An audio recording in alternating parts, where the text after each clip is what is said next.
who's not connected to the funny bone, the shoulder bone, in case you were wondering. Mr. Kneebone taught Jack to read. He taught him to write, which he didn't have to do. Like, Jack was just helping him in the shop. Mr. Kneebone also, he doesn't have, William Kneebone. I'm calling him Mr. Kneebone. He also taught Jack to do carpentry just like his dad did. So Jack took to carpentry like a fish out of water. And after 5 years of mastering carpentry, Jack was... Wait, do you mean a fish in water? A fish out of water means you're not good, right? Oh, I don't know, but he took to it like he's good. He took to it. A fish out of water is out of place. He took to it like a fish in water. Okay. I mean, I could be wrong, but I feel like if you're a fish out of water, you're like uncomfortable. You're like flopping. Yeah. Yeah, he was not flopping. He was swimming. Okay. He spent the next 5 years mastering carpentry with Mr. Kneebone. So Jack's now 20 years old. He's mastering carpentry. He only has 2 years left of his apprenticeship. So how apprenticeships worked in London at this time is you had to do something for 7 years, and then you became like a certified whatever it was that you were learning. So Jack's now 20 years old. He has 2 years left of his apprenticeship. He starts frequenting the taverns on Drury Lane. I feel like there's a nursery rhyme about Drury Lane. The Muffin Man. He lives on Drury Lane. So that's a real lane, which we must go to in London. Murray, take us there. At the age of 20, Jack had dark brown eyes, a wide smile, a small, light build, but he was super strong. He was only 5'4", so he was like a small, quick, handsome, like charming little man. He had a stutter, but he was witty and handsome and charming, and this all made him super popular on Drury Lane, and he became like a tavern conversationalist. So Jack often went to one tavern in particular, the Black Lion. And the Black Lion was ran by a man named Joseph Hayne and was frequented by London's most successful and feared criminals. So Jack started to develop an addiction to alcohol while he frequented the Black Lion. And he also met a woman named Elizabeth Lyon. But she went by Edgeworth Bess. She was born in Edgeworth. And Bess was like a name for like a lass. And she was a sex worker. So it wasn't uncommon for sex workers to have like the name of the place they were from and Bess attached to it at the end. Knowing that, what would your 1700s London sex worker name be? Do I have to do the street I live on now, or can I pick a different street? The place you were born. Place. So not a street. It's like the place you were born. Well, the place I was born, I was only there for 3 days. It could be the place you like spent the most of your early childhood, but it's where you're, or it's where you're from. So where you tell people you're from, I guess. I am North Pole Bess. Oh, no. I'm North Pole Bess. I was raised in, oh, no, Dixonville Bess. Yes. He started frequenting Edgeworth Bess, which is Elizabeth, so I'm just going to call her Elizabeth. And he actually fell in love with her. But he was seeing many, many other sex workers, but like was dating Elizabeth, and they started a relationship. Me too, Jack. He started drinking and purchasing sex work in an uncontrollable way, to where it deeply impacted and stunted his growth as a carpenter. And he essentially became worthless to Mr. Kneebone. Was he Tyrion Lannister? Maybe. Mixed with Jack Sparrow. So Elizabeth encouraged Jack to start stealing things since he essentially wasn't carpentering anymore. So he did. Did you hear that? That was my throat. I did. I thought it was your stomach. No, it was my throat. It was my vocal cords. I have like a weird thing. So first, he stole 2 silver spoons while he was running an errand for Mr. Kneestone. Wait, is it Kneestone or Kneebone? Nope, it's Kneebone. I got drunk. Sorry. So then Jack got confident and he started stealing from clients of Mr. Kneebone's while he was carpentering in their houses. So big no-no because he was still apprenticing. However, Jack quit his apprenticeship. He only had... Go ahead. So you're allowed to steal after you're apprenticing? I mean, no, but he wouldn't have had access to these houses if he wasn't apprenticing. Okay. He was like there on behalf of Mr. Kneebone. So he only had 2 years left, like I said, to become a certified carpenter. But he quit the apprenticeship and he just told people that he was qualified. He was like, yeah, I did my 7-year apprenticeship. So he became like a carpenter anyway. So he kind of just lied. So he started freelancing and doing carpentry and not working for Mr. Kneebone anymore. So as he did this, he also became closer with one of Black Lion's frequents, Jonathan Wild. Jonathan Wild had a gang of criminals, and Jack joined them. They would trespass, break into homes, steal things, stuff like that. So Jack and Elizabeth also got married at this point, and they started a home together. However, Elizabeth got arrested for something. I'm not sure what, because it's 1700s and information's lacking. So Jack went to visit her in prison, and they were like, no, you can't see her. And he's like, but she's my wife. And they're like, that's too bad. And so he broke in and managed to sneak her out. So this starts like a weird career of breaking out of prisons. He breaks out of prisons like four or five times, I think. Holy shit. Which I'll talk about. Okay. I hope so. Yeah, it's really That's why I'm interesting. here. I'm like, and that's all. Bye. Think of it yourself. So Jack continued his burglary career.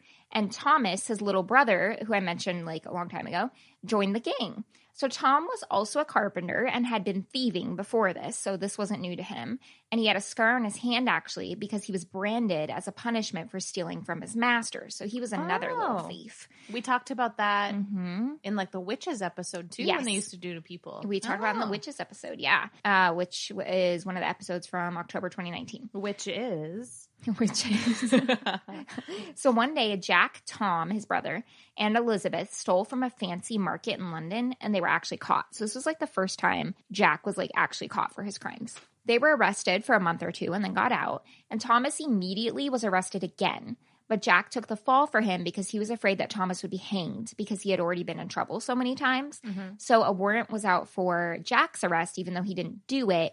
And so Jack was on the lam because he didn't want to be arrested because he didn't actually do it. Well, and he didn't want to anyway. So during this time, he and Jonathan Wild, that gang leader, were quickly becoming enemies actually because Jack had stolen from one of the gang members. So Jonathan Wild devised a plan. His criminal colleague, known as Helen Fury, would challenge the cunning and competitive Jack Sheppard to a game of Skittles that he couldn't refuse.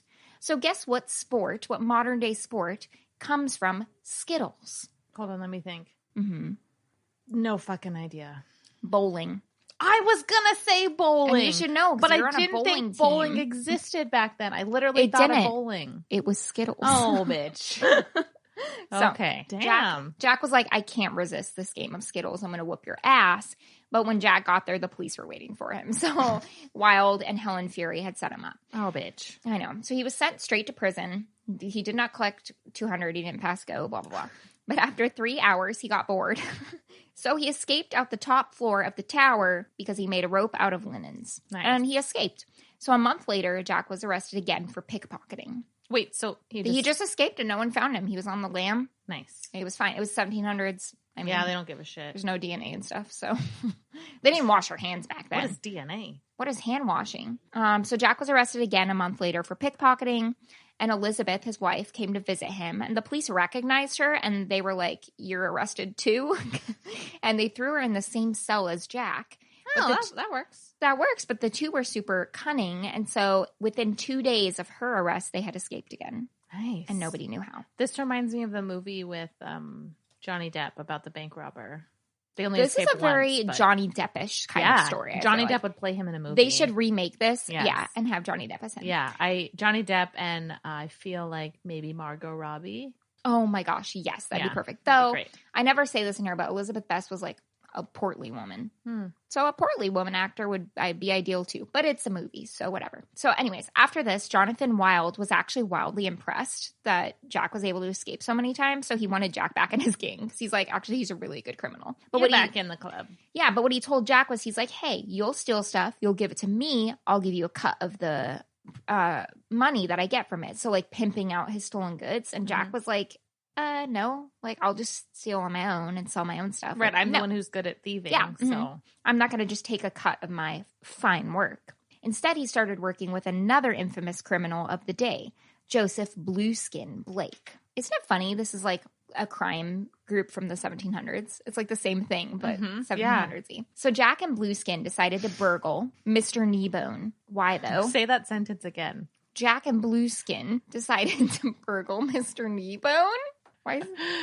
It just sounds funny. Well, Jack and Blueskin. No, not in a dirty way. It just is a funny sentence. Jack and Blueskin decided to burgle Mr. Kneebone. It sounds like that's our new motto.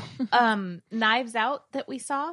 I didn't see that with you. You saw that with Becca, I think. Oh, Becca and Christy. You couldn't go. That's right.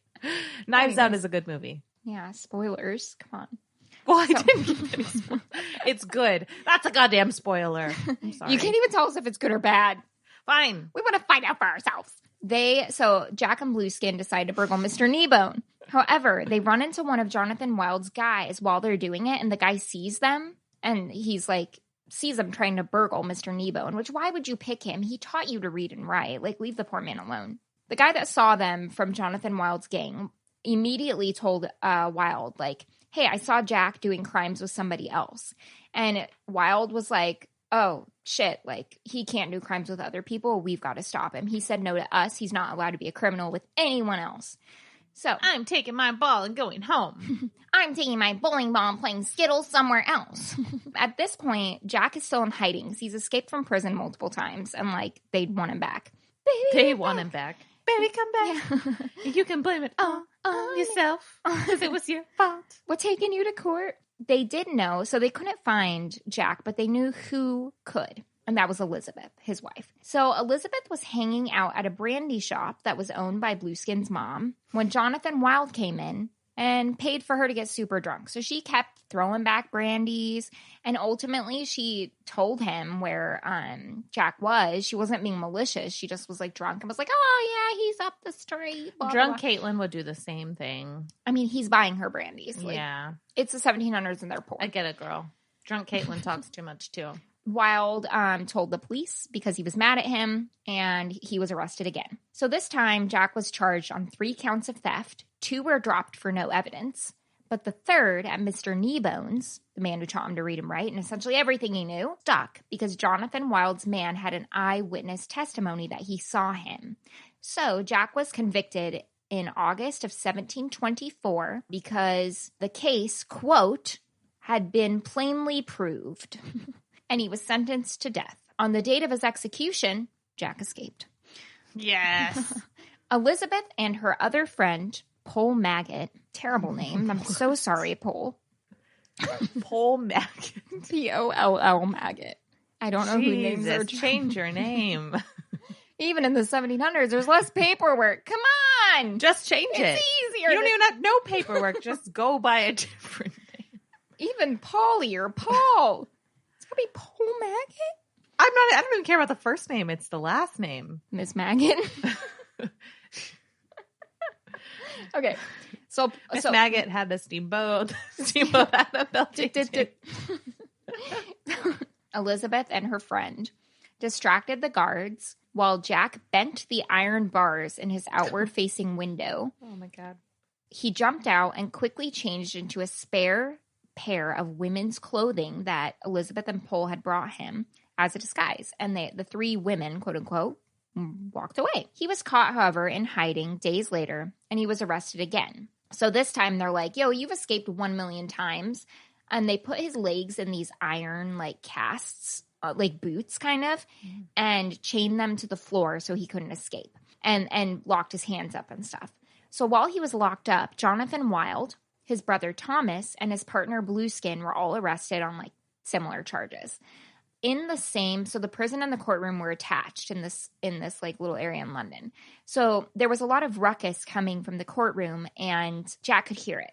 So what was happening is Wilde and Blueskin were fighting in the courtroom because they were enemies. And Blueskin tried to murder him in front of the court by slicing his neck, and he was, quote, lucky to have lived. But that caused a ton of commotion. So Jack decided he was going to try to escape again. So he had these big iron cast boots on, but he managed to, like, pick his locks or his handcuffs and pick the locks from the floor somehow. But he still had the boots on. He tried to escape by climbing out the chimney, but there was, like, a bar in it in the middle that he couldn't, like, squeeze his way past. But he managed to, like, somehow break the bar out of the chimney, and he grabbed the bar and busted a hole, like, up through the ceiling, climbed up through the hole that he busted in his leg chains and irons, and then he went through the rooms. He managed to bust through 6 rooms on the above floor into the prison chapel. He tied a blanket to get to a neighboring rooftop, went into that person's house, down their stairs, into the street with his leg irons.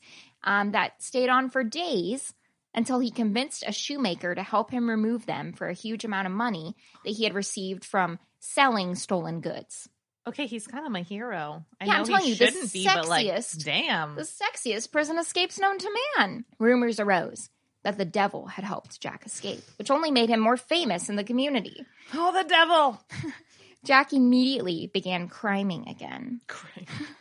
The night before his final arrest, unfortunately, he stole a black silk suit, rings, a wig, a ton of fancy jewelry, and a silver sword.